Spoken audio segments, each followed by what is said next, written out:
Hey, namasté à tous! Aujourd'hui, il pleut et malheureusement, je ne peux pas faire de vidéo en extérieur.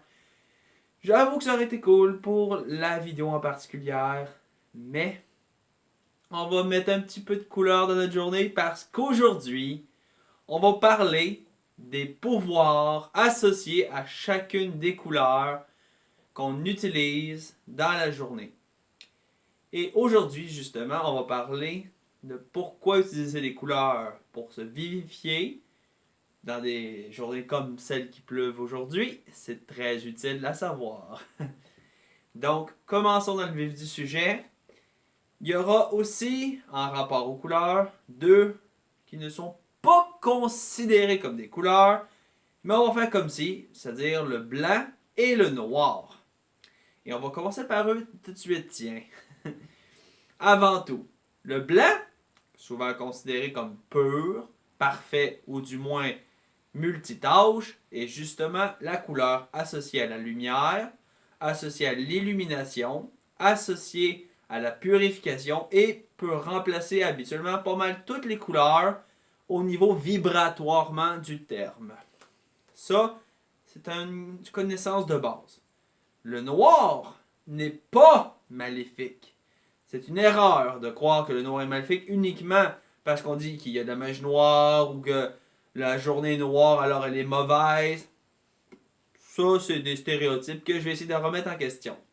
Le noir n'est pas maléfique au sens le plus strict du terme. C'est une couleur qui sert à éloigner, débrancher, chasser ou défavoriser une énergie négative, plus précisément. Ce que donc vous pouvez retirer de la couleur noire, c'est sentir que les énergies qui peuvent vous oppresser s'éloignent. C'est pour ça souvent qu'on associe le noir un petit peu au côté mystérieux, parce que justement on éloigne les aspects plus lumineux qui se rendent plus grands ou comment dire, plus extravertis. Le noir c'est plus introverti et c'est ça qui est intéressant. Ensuite, passons aux couleurs plus connues, comme le rouge, le jaune et pourquoi pas le bleu. Le rouge est la couleur de l'énergie, du dynamisme, du courage et possiblement, on pourrait dire aussi du feu. L'énergie créatrice, l'énergie d'action. Elle est souvent utilisée à ces fins-là. Elle donne de la puissance. Elle donne une sorte d'éveil, une sorte de confiance tellement grande qu'elle nous vivifie. Le bleu est une énergie plus calme. Elle nous apaise, elle nous soulage, elle nous rend la paix. C'est une énergie associée aussi d'une certaine manière à l'esprit ou à la gorge dans ces cas-ci, et à l'élément de l'eau, dont l'élément de la fluidité, de la transformation. Le jaune, l'énergie de la joie, de l'optimisme, du succès et bien sûr du soleil. Et on l'associe aussi parfois à l'énergie du vent, pour sa liberté, pour sa confiance, pour son audace d'une certaine manière, d'être constamment en liberté. Passons à d'autres couleurs, par exemple le vert. Le vert est une des énergies de guérison par excellence. C'est l'énergie matérielle de la terre, celle sur laquelle on a les pieds fermement ancrés en tant qu'être humain.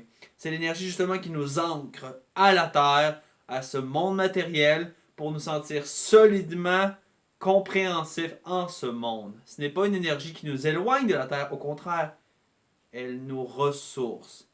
C'est une énergie aussi de compassion, parce qu'elle nous pousse à comprendre et à accepter les défis de la vie.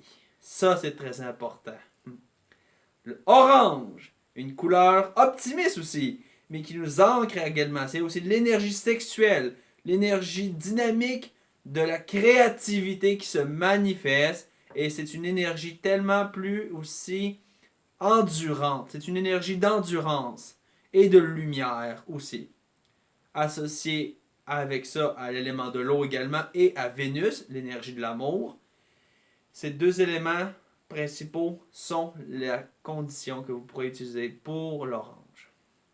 Ensuite, nous pourrions parler du violet, bien entendu.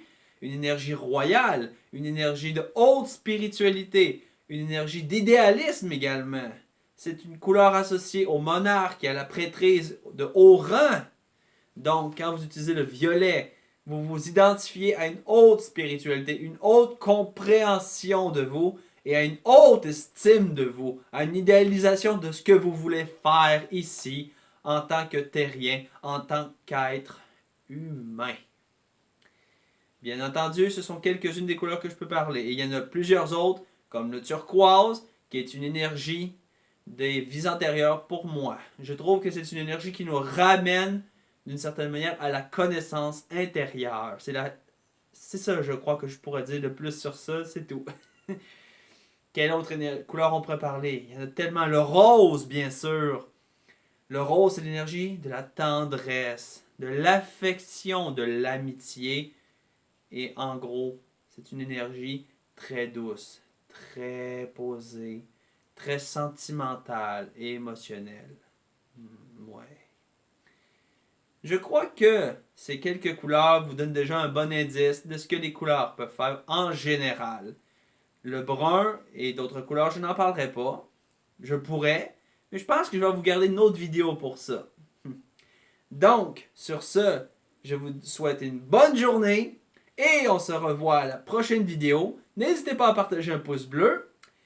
Essayez aussi d'écrire en commentaire et abonnez-vous à ma chaîne si vous voulez avoir d'autres vidéos sur des connaissances de ce genre. Ça peut toujours être utile, hein?